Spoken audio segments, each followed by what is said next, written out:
Something interesting I'm reading on Game Rant as of right now of all websites, which I didn't realize that Microsoft has put out, and that is a roadmap for the end of 2025.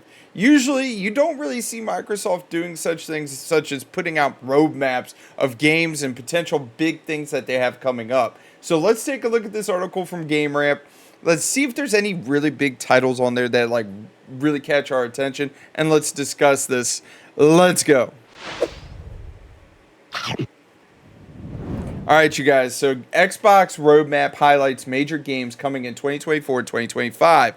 Like I said, for the most part, usually companies don't be like, we're going to release a roadmap unless they're in trouble, unless there's a lack of transparency or whatever, right? In my opinion, and what I've seen over the last couple of years, the only time people do that is when they're not transparent with their people and their fan base, that is, and they're trying to be transparent. Xbox is continuing to secure major exclusives with new acquisitions and investments in game development. Like I said, they're reaching into Daddy Microsoft's pocket, like, more money, please. And that's how they acquire all these massive studios, such as Activision Blizzard. The upcoming Xbox game release for 2024 and 2025 include popular titles like Call of Duty and Fable. Okay, let's keep going. Like Call of Duty, okay, I could get behind that, but Fable has been dormant for years. Just throwing that out there. Xbox Series X console sales are slowing down globally, prompting Microsoft to increase prices in challenging markets. It's because Microsoft, that is, has basically said that, they're looking to really push forward the Game Pass, but yet there's stuff out there that says they're not pushing for the Game Pass. And like stuff out there when they were going to court with Sony saying, "Hey, we're probably going to potentially discontinue the Xbox." We'll have to go and pull that article up in a different time, but they did say that. Xbox has shared a roadmap of its upcoming first-party games and expansions releasing in the final stretches of 2024 as titles that are scheduled for release in 2025. There are some concerns among Xbox community about the company's releasing more of its games on competitive platforms, competing platforms, and continuously declining hardware sales. But Xbox itself continues to acquire new studios and invest heavily into game development, which is smart. If they're looking to keep the Xbox name around, that's going to be the only way to do it. Much like Sega. Sega went this route when, obviously Sony took up a massive share and Nintendo's always going to be there, took up a massive share of the market. Dreamcast ultimately failed.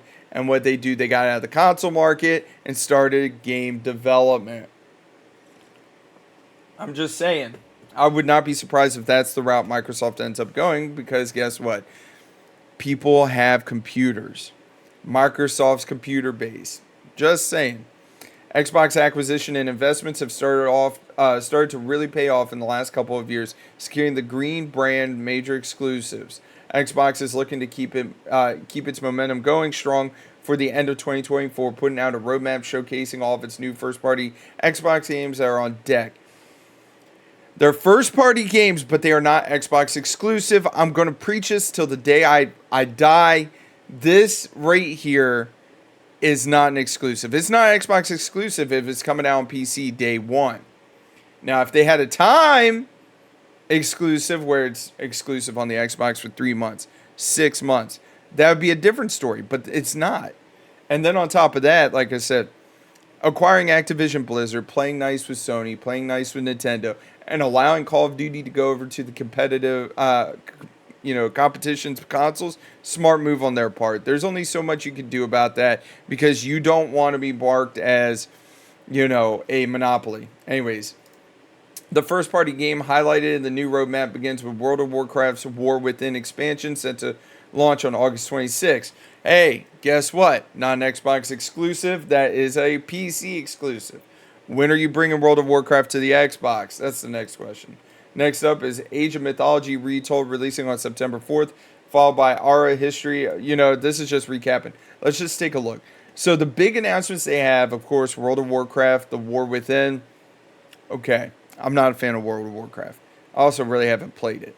Age of Mythology Retold, never played Age of Mythology. Aura, never played.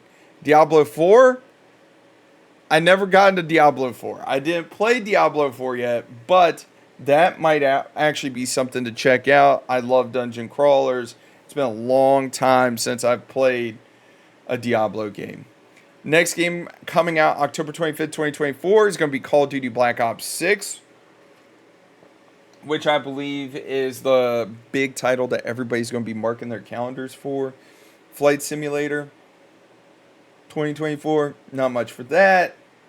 Indiana Jones and the Great Circle, that's, to me, I would not be surprised if that gets bumped from 2024 TBA to be announced to 2025. Same with Starfield's Shattered Space. A lot of these TBA to be announced for 2024, I would not be surprised if they get pushed into 2025, because you got Towerborn, Starfield, Shattered Space, Avowed, South of Midnight, Doom, The Dark Ages, that I'm actually looking forward to, and Fable. And it says more here. But you could, like I said, you could tell that they're putting this out to try to calm and chill everybody out. Hey, we're here for the long haul. We're not looking to end Xbox. But like I said, all these are also on the PC. So like if you would do like a time exclusive on the Xbox, it might help you drive some sales on the console. I'm just saying. As far as 2025 goes, Xbox gamers have avowed to look forward to on February 18th, while South of Mid, that's more covering it, and Fable, all expected to be Xbox console exclusives.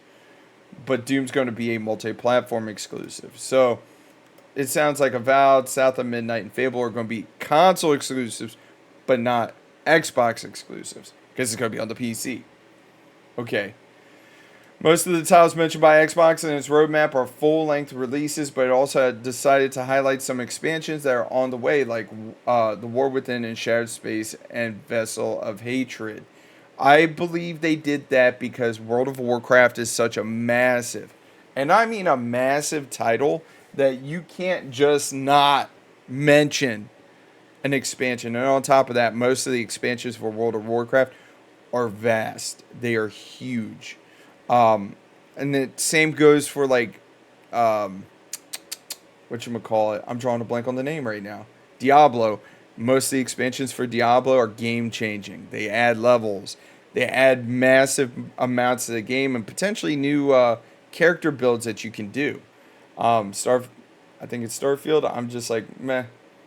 Yeah, Starfield. I'm just like meh, because like I got my Game Pass and I still have yet to play it.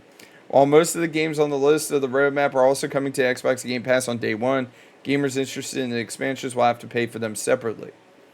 Meh.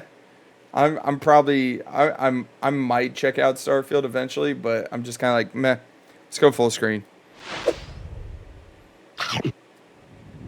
Let me know down in the comment section below. Do you feel the same way I feel? And that is, companies only release roadmaps when they are losing their fan base and they realize, oh snap, we need to have some transparency here and let them know we're still working on stuff.